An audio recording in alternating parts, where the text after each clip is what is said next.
rain for the young. Let us go all for rain for our land.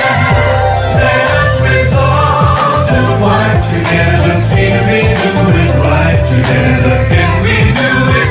Yes, we can. Each man must do his bit. Welcome to another edition of the Public Interest. My name is David Granger, and on this series of programs, we examine issues which are of interest to you, they're of interest to the entire country, whether you're in the diaspora or at home. And today we'll be dealing with the topic of food security, not oil and gas, food security. What happens when mommy goes to market? Do we feel secure? When we talk about food security, what do we mean? We mean that every Guyanese, everywhere, always must have access to enough food and food that is nutritious. That's what food security means.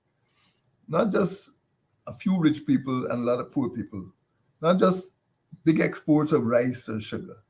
We're looking at what happens in the household, what happens in the home.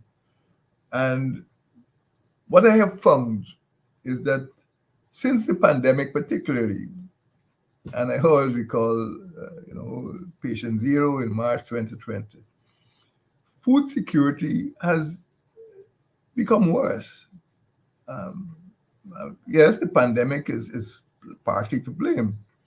And many people in Guyana, when a survey was conducted, admitted that they were slightly or even severely food insecure. In fact, more persons are eating fewer meals with less preferred foods. And that is what is contributing to food insecurity.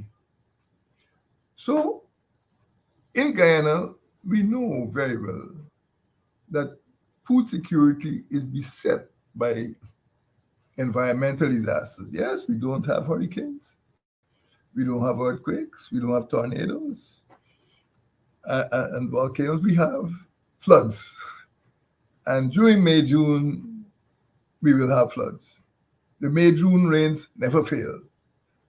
That is an axiom that every cricketer should be aware of.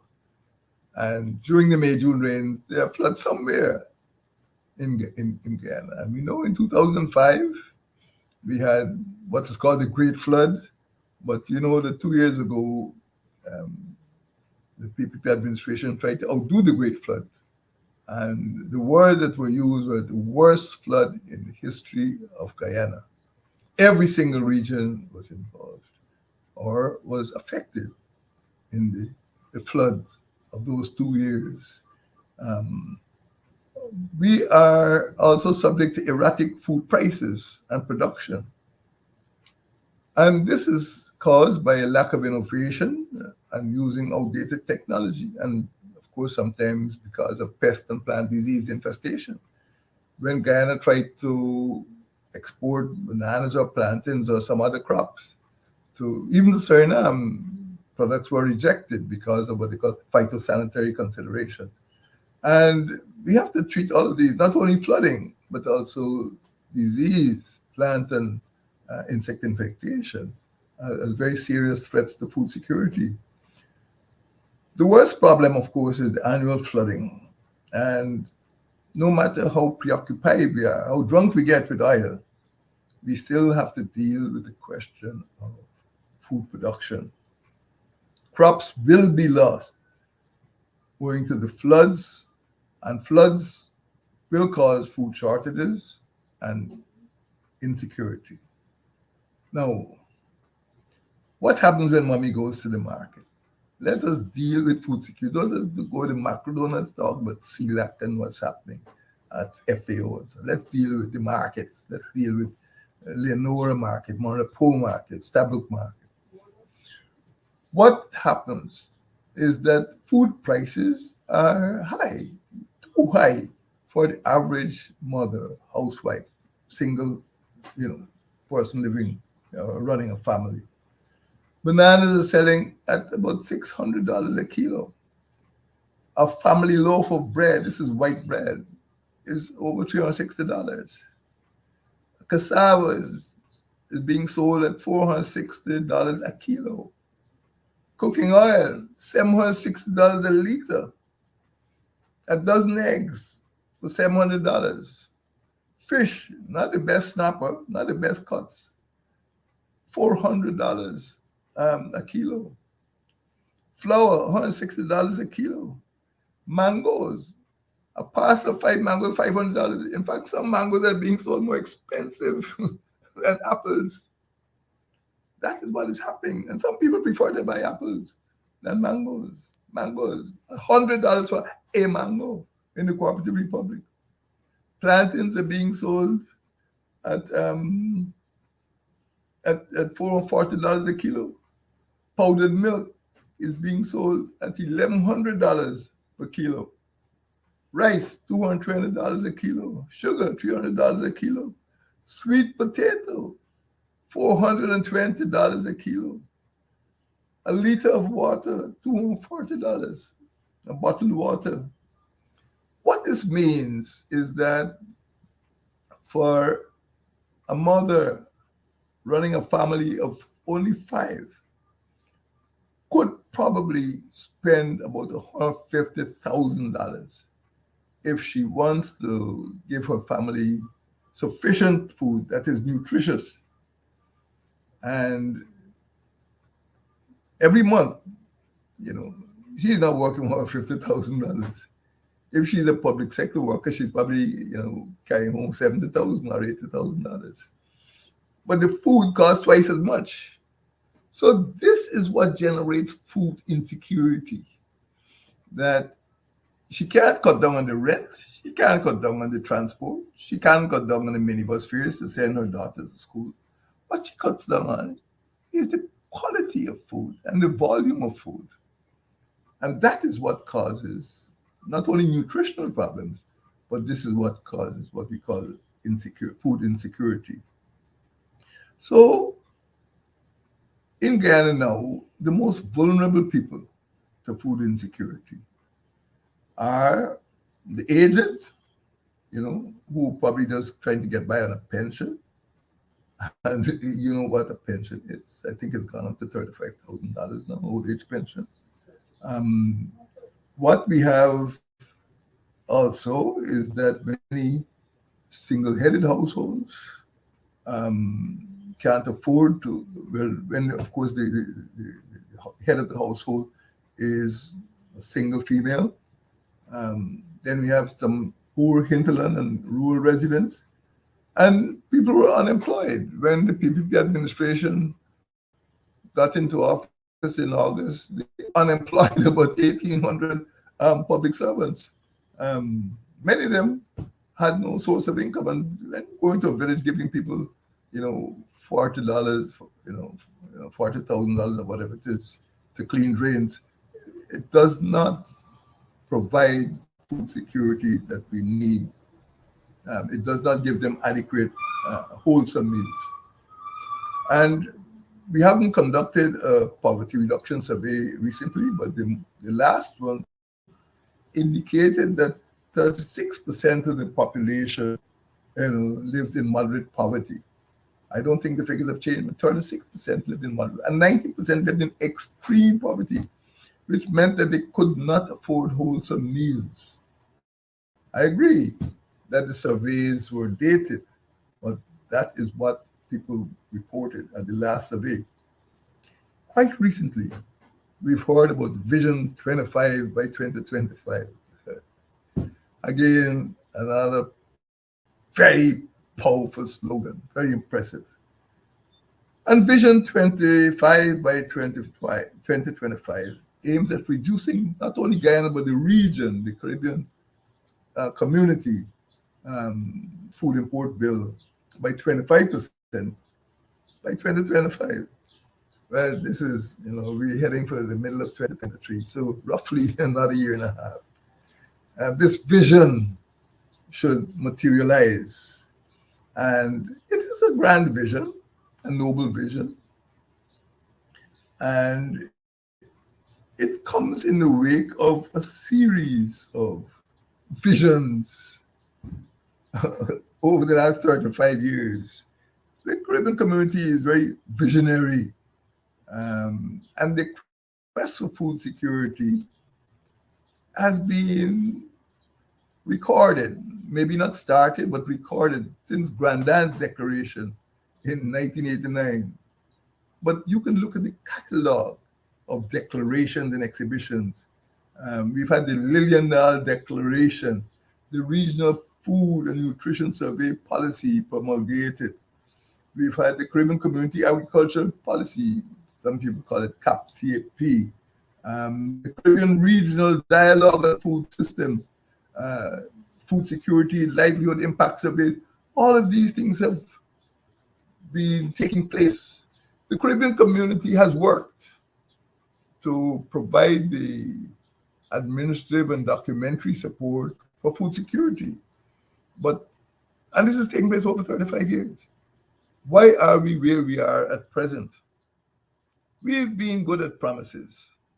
Over the last 30 months, we've gone to CELAC and we've promised to provide strong leadership on food security, to establish a voluntary fund to facilitate regional disaster response, to open lands for intra-regional agricultural investment, and to implement business to business. Remember that slogan, B2B platform, and G2G, government to government portal.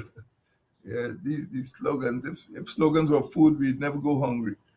The United Nations Food Systems Summit, we promised to transform food production systems involving the regional private sector. Well, you know where that is heading.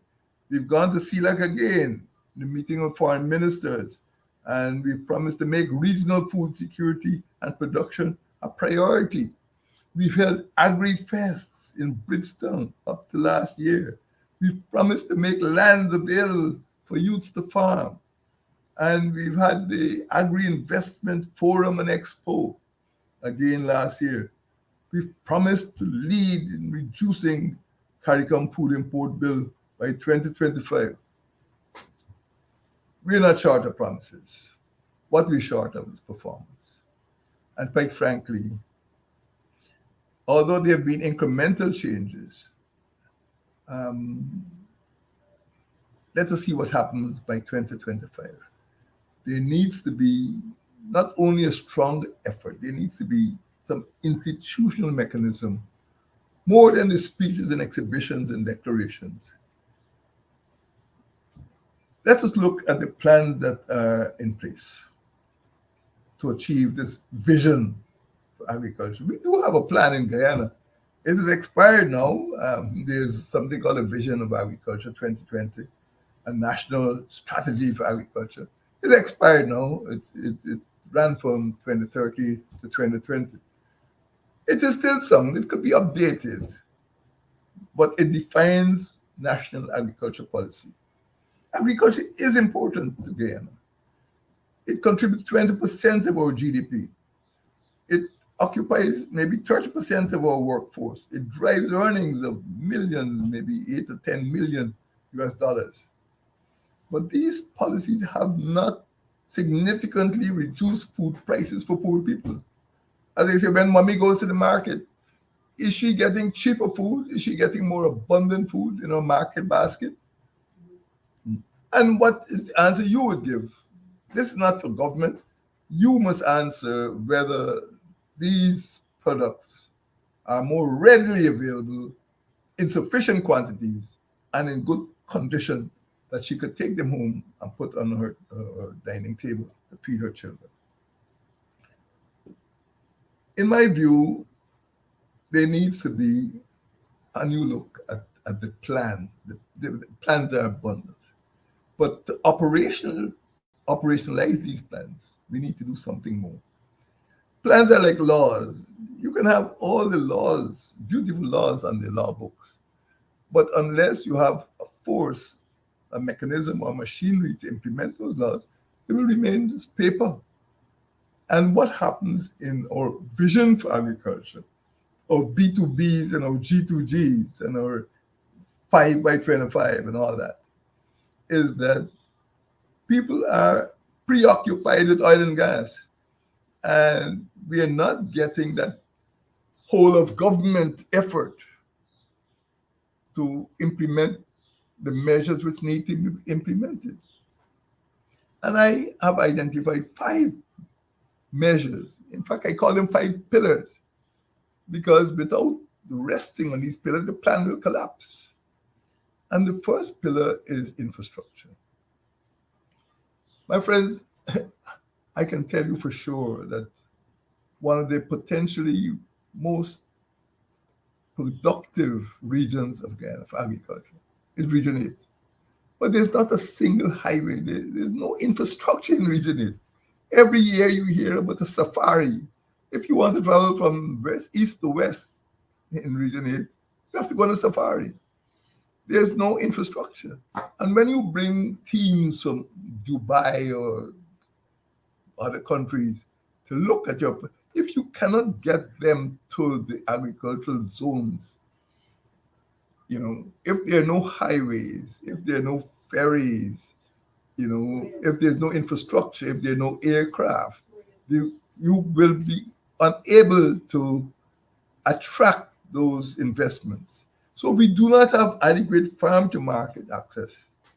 We do not have sufficient transportation infrastructure, particularly air, land, and of course, if you want to send stuff overseas, shipping, sea freight, and refrigeration. All of these things are important because spoilage of farm produce is a significant deterrent to production. If you are up the Berbice River and you're producing commodities, you can't get them to the market, it'll spoil. And I know that people have been throwing commodities in the river because of spoilage, because they cannot get stuff to the market.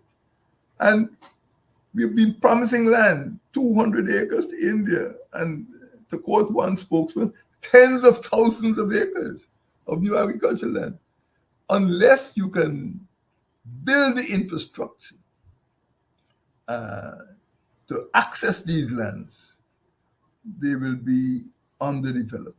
And up to now, we can't even bridge the Essequibo River. We cannot even have a railway or a highway to the Rupununi to bring the produce out. And the hinterland is potentially a rich source of agricultural produce, not just the coastland, not just rice and sugar, but a wide variety of fruit and vegetables could be produced from the hinterland. And infrastructure is one of the major deficiencies in our planning. And we have to plan, just as we're getting, in a frenzy about, gas and oil, we have to get into a frenzy about agricultural production. The second pillar, in my view, is the farmers suffer from low prices for their produce. And they need information to know which is the best place to sell their produce or which is the best product to reach the market. No farmer likes to have a dearth of produce or a glut. So on a daily basis, he needs to know how many mangoes to produce, how many tomatoes to produce, or cucumbers to produce. And there must be an agricultural information system which delivers current usable information to farming communities all around the country so that the markets will be adequately supplied in a timely manner, to avoid the cycle of gluts and dearths, and to enable them to penetrate the foreign markets. And they must know what the foreign markets require.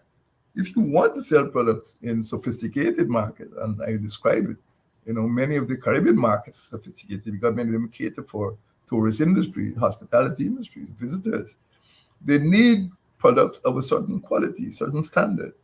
And they're not going to be embarrassed by spoilage or by deteriorating commodities or by failure to deliver commodities on time. So farmers have to be information savvy. And that is the second pillar. The third pillar is innovation.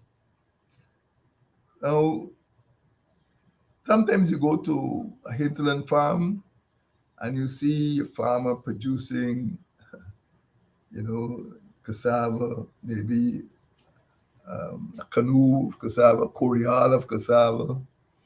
Well, we need to move ahead. If you go up the Kanji River, if you go up the Berbice River, farmers work hard because they have to eat what they grow. And they're capable of producing more if the market was available, if transportation was available, infrastructure was available. And they need innovative techniques. You cannot continue to produce commodities the same way that your grandfather used to produce it, 80 or 100 years ago. You need better fertilizers and you need better equipment. We've had best advice from IDB and FAO. That is one of the reasons why we set up the agro-processing plant at Porica.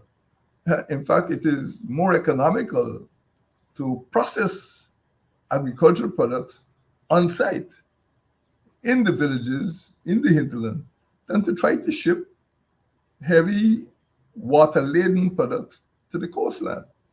And this is what has happened to some minor extent in Region 8, the Patara Separuni region, where there was a successful startup of a tomato facility.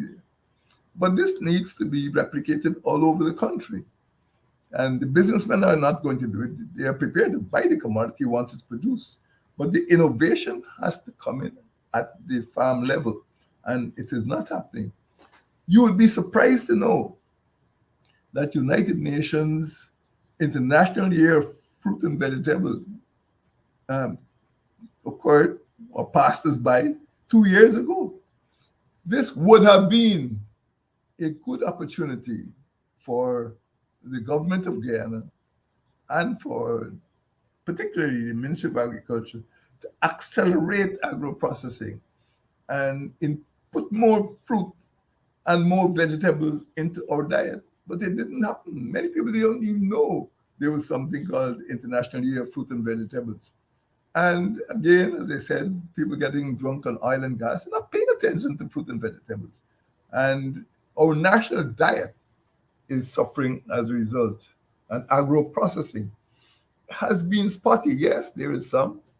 I mean, at one stage, a senior member of the PPP accused me of advocating a planting chip economy. Yes, I'm proud of advocating a planting chip economy. And a few months ago, I was happy to see that the PPP was opening a planting chip factory in Region 3. Yes, Guatemala produces planting chips. Jamaica produces planting chips.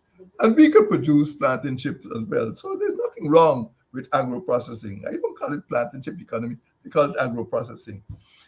It means that vegetable production needs to be augmented by from what it is now, which is estimated to be 324,000 metric tons, to about 400,000 metric tons in 2025. How this will happen, I don't know. But some of these targets, I think, are unachievable. If we are to meet this 25 by 25 that we like to boast about, or 25% increase by 2025, we will require, even by government calculation, $7.5 billion US. That is to reach the targets in the next 2.5 years until 2025. I don't know where the money is. The money, you can't get this type of money by promising and bluffing. The money has to be provided if we are to augment production in the next 2.5 years. The support systems need to be installed to ensure success. There needs to be investment in drainage and irrigation. And look what will happen during the month of May.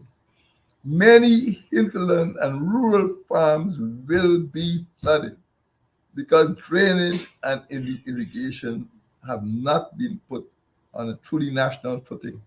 NDI is largely coastal still, and we have to treat drainage and irrigation as a national issue, not as a coastal issue. Hinterland has drainage and irrigation problems, particularly in the riverine areas. Look what will happen at Kokwani during the May-June rains, and you'll see. Some of you need to visit Kokwani during the May-June rains and see what misery is. But unless there's investment in drainage and irrigation, unless there's investment in farm-to-market roads and other forms of infrastructure, we can achieve those goals. In fact, what is happening is that instead of producing food, not that I disagree with the target, instead of producing food, we are producing corn and soya. $651 million be going to corn and soya. Yes, we need stock feed. That's what's probably going to be used for. Um, we're spending another 100 million on brackish water shrimp. We're spending 200 million on Pacific white leg shrimp. Oh, my friends, I don't think mommy buys white leg shrimp when she goes to the market. She doesn't ask for brackish water shrimp. She asks for sweet potato, and she's not getting that. The next pillar of food security is the increment. That is, we need to increase, we need increments in production. And poultry meat production, which is now at 50,000 metric tons, is projected to increase by 90,000 metric tons. And we know what happened a few months ago. Chicken was being brought in from Brazil because it is difficult to move production from 50,000 tons to 90,000 tons in the next 2.5 years. Corn and soya, now at 4,300 tons, is projected to increase to 35,000 tons. Rice is now at 560,000 tons, and we've been producing rice for about 50 years. And we want to increase that production to 847,000 tons. Vegetables are now about 224,000 tons. And we want to carry it up to 400,000 tons. All of this by 2025. As a Guyanese, I'd be happy to see these targets achieved, but I have my doubts. There needs to be some master plan. CARICOM has a master plan. CARICOM has the best plans. The region is served by a core of talented public servants and experts, technical experts. And over a decade ago, they produced a master plan. We don't need to invent the wheel all over again. It needs to be updated. But despite the master plan, the region still imports about 60% of its food. CARICOM has done its paperwork, its homework. It has national policies to achieve food security. It has a regional policy to achieve food security. But I do not know that they will exist to implement that strategic plan. Food security must involve a higher degree of collaboration among states and the political will among prime ministers to produce food in commercial quantities and also to remove non-trade barriers in order to increase inter-regional trade. Our policies in the Caribbean must pursue a path to add value and to reduce the vulnerability of our commodities to price shocks and climate shocks. And this is almost impossible. There will be climate shocks in the Caribbean. There will be hurricanes. And in Guyana, there will be floods. So we must pursue a path that will help us to add value, that is more processing, more agro-processing. We must also promote agro-processing through investment in value chain. So people must be able to buy more packaged and processed and refrigerated foods. We must project targets to reduce food imports. I support the Vision 25 in 25. I support it. But we must, year by year, measure our progress in achieving those targets. We just have 30 months to go until we're at the dawn of 2025. And we need to ensure that the infrastructure and investment are in place to ensure that those targets are reached. My friends, food security policy has languished for 3.5 years. And most particularly, it has languished for 3.5 decades, if you go back into CARICOM's history. Not 3.5 years, 3.5 decades. We have had our fill of agri-fests, of agri-conferences, of agri-declarations and agri-exhibitions. What we need now is investment, infrastructure, innovation, information, and incremental production. I am confident that if we stand on these 5 pillars, food security is achievable in Guyana and the Caribbean. Let us work toward those goals and ensure that our children have more food to eat by 2025. And when mommy goes to the market, she can bring home sufficient quality food for her children. Thank you, and may God bless you all.